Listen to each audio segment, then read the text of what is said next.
안녕하세요. 한혜솔입니다. 네, 아침부터 시원하게 비가 내리고 있는데요. 주식시장의 열기까지 식히지는 않았으면 합니다. 네, 20일 브리핑 바로 시작해 보겠습니다. 지난주 코스피 지수는 5개월 만에 2200선 위로 올라섰습니다. 코로나19 사태 이전 수준까지 상승을 했기 때문에 좀 밸류에이션 부담이 높아진 상황이고요. 좀 주저할 수밖에 없는 구간이지 않나 싶습니다. 네, 대외적으로 주식시장에 부담을 주는 요인들이 다수 존재하기 때문인데요. 첫째, 미국의 코로나19 신규 확진자 수가 최고치에 달하고 있습니다. 하루에 6만 명대를 넘어서 현재 7만 명대에 달하는 실정입니다. 둘째, 미국의 추가 경기 부양책에 대한 공화당과 민주당의 대립입니다. 민주당은 3조 5천억 달러의 부양책을 지지하는 데 반해서 공화당은 1조 3천억 달러의 부양책을 준비하고 있고요. 특히 실업보험 추가 지원 여부를 두고도 좀 의견이 엇갈리고 있어서 실업수당 절벽 우려가 불거질 수도 있는 상황입니다. 셋째, 미국과 중국의 갈등이 더 고조될 것인지도 문제입니다. 미 정부가 중국 공산당원과 그 가족의 미국 입국을 금지하는 극단적인 방안까지 검토 중이라는 소식이 있었잖아요. 네, 대선을 앞두고 트럼프의 중국 때리기가 심화할 수 있는 만큼 좀 계속해서 불안감을 자극하는 뉴스가 이어질 수 있겠습니다. 넷째, 중국의 소매 판매 역성장입니다. 지난 16일 발표한 2분기 GDP는 3.2%로 시장 추정치를 웃돌았지만 6월 소매 판매가 마이너스 1.8%로 마이너스를 기록한 상황이거든요. 중국의 경기 회복세가 산업 중심이며 여전히 소비자 심리는 약하다는 것을 보여주고 있어서 중국 소비주에 대한 기대가 사라질 수도 있겠습니다. 자, 얘기를 하다 보니까 정말 많네요. 이번 주에도 좀 이런 요인들이 어떻게 해결이 되어가는지 체크해야 할 것 같고요. 이에 더해서 이번 주에 주목해야 할 이슈는 바로 실적입니다. 네, 실적 시즌이 본격화되는데요.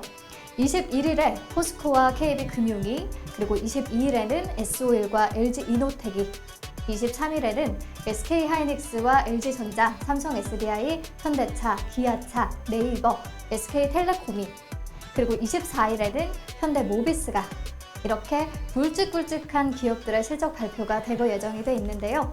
투자자들은 당장의 실적보다는 좀 미래 전망에 더 집중할 것으로 예상이 됩니다.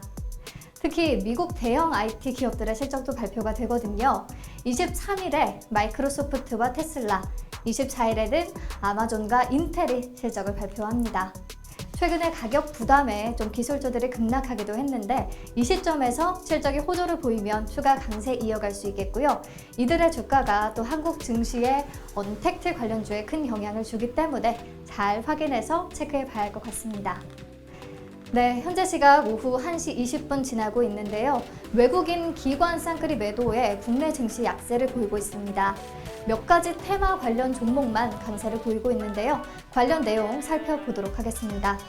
네, 기대를 모으고 있는 아스트라제네카의 코로나19 백신 초기 임상 결과가 오늘 공개가 됩니다.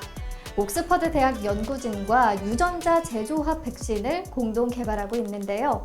WHO에서도 이들이 개발 중인 백신을 좀 지켜 세운 바 있는 만큼 그 결과에 관심이 더욱 쏠릴 수밖에 없습니다. 오늘 시장에서는 아스트라제네카 관련주인 AB프로바이오, 동아ST, SK케미칼이 강세를 보였고요. 반면에 함께 관련주로 엮이는 한독과 진매트릭스, 유나이티드 제약은 오늘 장에서는 약세를 기록했습니다. 그리고 미국 뉴욕타임스가 코로나19 치료제와 치료법 19종을 평가한 뒤에 5부류로 나눠서 분석 결과를 공개했는데 항바이러스 부문에서 가장 높은 평가를 받은 치료제는 렘데시비르고요.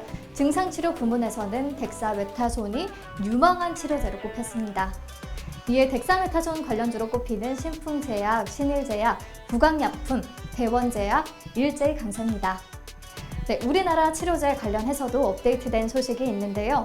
셀트리온은 지난 18일 밤에 식약처로부터 항체 치료제의 임상 1상을 허가받았고요. 녹십자 역시 같은 날에 혈장 치료제의 임상 시약 생산에 돌입했습니다. 개발 단계가 진전된 모습을 보이면서 오늘 두 종목 모두 오름세를 보였습니다.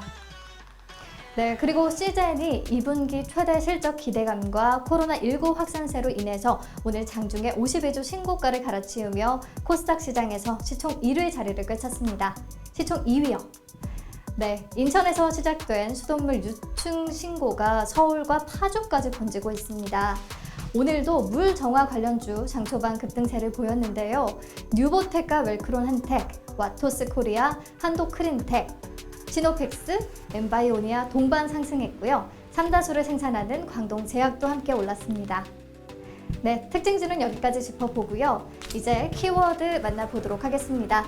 그린 뉴딜 첫 단추, 해상풍력. 네, 문재인 대통령의 그린 뉴딜 첫 번째 픽은 해상풍력입니다. 왜 그 많은 과제 중에 해상풍력을 택했을까요? 우선은 현재 국내의 해상풍력 발전 현황을 간단히 짚어보면 전체 재생에너지 발전 설비 중에 풍력 발전은 24% 정도를 차지하는데요. 그 중에서도 해상풍력을 으로만 살펴보면 전체의 1.8% 수준에 그칩니다. 국내 상업 운전 중인 해상풍력 시설은 딱 3곳인데요. 탐나가 30MW, 영광이 34.5MW, 서남의 실증 단지가 60MW의 생산 능력을 갖추고 있습니다. 총 124MW 정도의 규모죠. 그런데 문 대통령이 이 해상풍력을 2030년에는 12GW까지 확대하겠다는 목표를 발표한 겁니다. 현재 100배 가까이 설비를 키워야 하는 셈인데요. 우리나라만 이렇게 해상풍력 비중이 낮은 걸까요? 아니요. 세계 기준으로도 해상풍력 시장은 초기 단계에 머물러 있습니다. 지난해 말 기준으로 전 세계 재생에너지 설비 규모는 650GW인데요. 이 가운데 해상풍력은 29.1GW로 4.5% 수준이고요. 유럽과 중국을 중심으로 해상풍력이 증가했지만 태양광과 또 육상풍력 대비해서는 비중이 굉장히 작습니다. 하지만 최근 10년간 연평균 해상풍력 증가율은 28.7%로 육상풍력 13.7%의 2배를 넘어섭니다. 유럽과 중국 등이 설치를 지속 확대하는 가운데 또 일본과 대만도 해상풍력 확대에 뛰어들고 있습니다. 블룸버그는 최근 보고서를 통해서 2030년까지 177GW 규모의 해상풍력 발전 설비가 설치될 것으로 예상했고요. 유럽은 2040년에 해상풍력이 발전량 기준으로 1위 에너지원이 될 것이라는 전망도 있습니다. 우리뿐 아니라 이렇게 전 세계가 해상풍력 확대에 나서고 있다는 건데요. 진짜 왜 해상풍력일까요? 우선 해상풍력은 태양광 대비해서 효율이 2배 이상이고요. 설비가 바다 위에 있다 보니까 환경에 영향을 덜 받습니다. 고용 창출 측면에서는 태양광과 육상풍력 등 친환경 에너지 분야뿐 아니라 또 석탄, 가스, 원자력 등 기존 발전에 비해서도 효과가 굉장히 큽니다. 그린피스의 2015년 분석을 살펴보면 해상풍력은 제조와 건설, 설치, 운영, 유지, 보수 등을 합쳐서 발전 능력 1MW당 23.8명의 고용 창출 효과가 있습니다. 태양광은 20.4명, 그리고 석탄 발전은 16.7명이니까 이에 비해서 일자리를 더 만들 수 있다는 의미죠. 그러니까 그린 뉴딜에 딱 들어맞는 겁니다. 그린 사업을 통해서 일자리를 만들겠다는 것이 그린 뉴딜 정책인데 이보다 더 좋은 게 있을까요? 그렇다면 해상풍력은 왜 계속 초기 단계에 머물러 있던 걸까요? 입지 발굴부터 인허가 설치 등의 7년 이상이 소요되는 대규모 장기 프로젝트의 특성 탓입니다. 한번 풍력 발전 설비를 설치하면 되돌리기 어려운 사업 특성 때문에 설치 지역 주민에게 적절한 보상을 하고 또 이해를 구하는 주민 수용성 확보 작업이 필수인데요. 그동안은 해상 풍력 발전 사업자가 입지를 선정하고 현황을 파악해서 사업을 추진하는 구조로 진행해 왔던 탓에 현지 주민과의 간극을 좁히는 데 어려움을 겪었거든요. 그래서 이번에는 정부가 어떤 해결책을 내놨을까요? 네, 주민 수용성 확보를 위해서 개별 사업자 주도 사업을 정부 주도 방식으로 전환할 계획입니다. 정부가 주도해서 해상풍력 입지 정보도를 구축하고요. 사업성이 좋고 어업 영향이 적은 해역을 고려구역으로 지정합니다. 여기에 지방자치단체가 주도해서 사업자를 선정해 대규모 직접 단지로 개발해 나가겠다는 구상입니다.